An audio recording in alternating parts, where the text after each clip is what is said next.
This is a warning to all Canadians that your government isn't just making policies anymore. They're hacking your mind. Remember COVID-19, 84 as I like to call it? The fear machine cranked up to 11? The lockdowns that crushed small businesses? Masks mandated like some dystopian uniform? And vaccines pushed as the holy grail of salvation? We were told it was all science.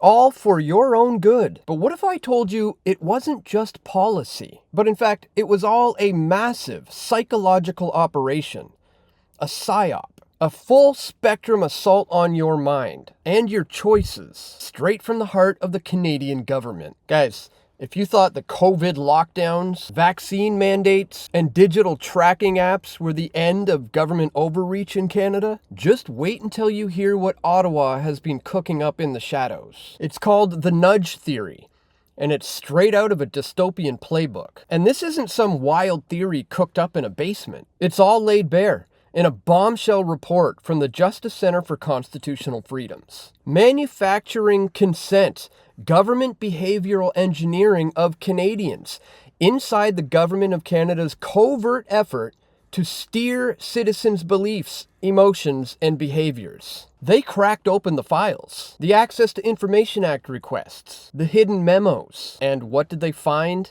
A covert unit inside the Privy Council office that weaponizes psychology to nudge, prod, and break your resistance. So here's where it all started. Back in the UK, they invented something called the nudge theory. Fancy talk for using psychology to trick people into doing what the government wants them to do. Not by force, that would be too obvious, but by subtle tweaks. A word here, an emotion there, to steer your thoughts like you are a lab rat. And guess what? Ottawa copied their homework. They launched the Impact and Innovation Unit, their so-called innovation hub. But don't be fooled, guys. It's a full-on PSYOP squad, embedded in federal departments, using behavioral science to shape your beliefs, your fears, and your choices. All without transparency, all without debate, and all without you getting a say. So here's how it worked. They blasted out fake news stories to thousands of everyday Canadians, testing how fear or fake reassurance could dial down your worries about vaccine side effects. They framed everything with emotional triggers, pump up the urgency, and downplay the risks. They came up with safe and effective when there was no data to back it up. And when the adverse reactions started to actually pour in, they twisted your views to make you ignore red flags. The World Health Organization hands them the Behavioral Insight Tool, Cosmo Canada. They surveyed over 2,000 Canadians like lab rats, then run rapid-fire online tests. They run messages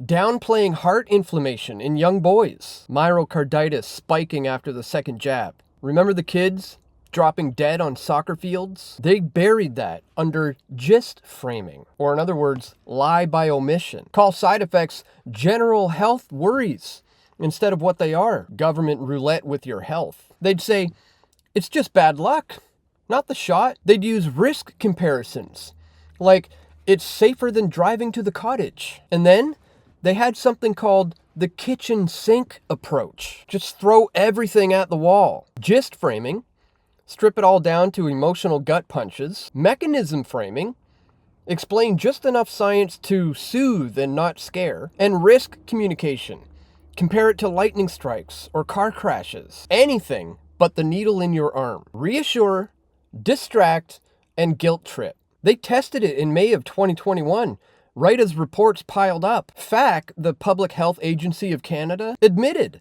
there were 488 deaths post-vax, but then they waved it off as not necessarily linked. But the IIU, they engineered trust. One experiment slashed anxiety by 17%, not by giving facts, but by flooding your brain with feel-good spin. Again, they hammered safe and effective without even having any data on that. And then lockdowns, masks, and travel bans, same thing. Emotional triggers, engineered to make you comply, not question. They omitted the ugly truths, they amplified the spin, and they turned public health into a psyop. No genuine science, no real debate. That was all tossed out like yesterday's trash and replaced with conditioning, like training a dog with treats or shocks. And here's another slap to the face.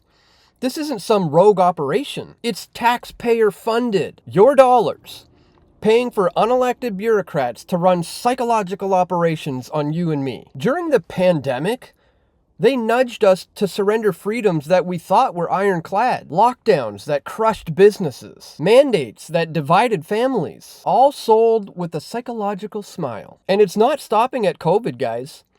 This is the blueprint for the next crisis. Climate lockdowns, carbon tracking, whatever flavor of control they dream up. Your thoughts will be databased. Your will be bent. And your autonomy will be a relic. This wasn't governance, my friends. This was conditioning. Charter rights, conscience, expression, and security of the person were all trampled under the boot of behavioral engineering. I would encourage you to check out this entire report and read through every single section. The Privy Council Office and the Impact and Innovation Unit, the role of the Privy Council Office, establishment and evolution of the Impact and Innovation Unit, the Impact and Innovation Unit's PSYOPs during COVID. How exactly was the WHO's Behavioral Insights tool deployed in Canada? The IIU found that the kitchen sink approach was best.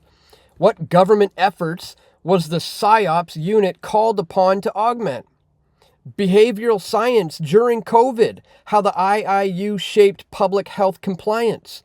Ethical and democratic concerns, manipulation over persuasion, the nudge paradigm, direction over representation, and erosion of trust in government and public institutions. So the Justice Center for Constitutional Freedoms isn't letting this slide. Their report demands action now. Parliamentary watchdogs on every nudge, full disclosure of these mind games, ethical reviews with teeth, and safeguards to shield us from psychological manipulation. But reports are just words, guys.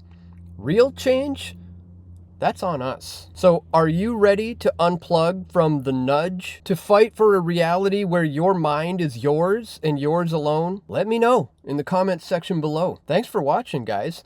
If this fired you up, hit that thumbs up button and share this video with every friend who was nudged one too many times. And if you appreciate my efforts to bring you this information, please consider making a contribution at pressfortruth.ca/donate to keep the fight going and to keep these reports coming. Stay vigilant, keep fighting the good fight, and stay tuned, my friends. I'm going to have more video reports coming soon, God willing. This is Dan Dicks reporting for Press for Truth. We all want truth.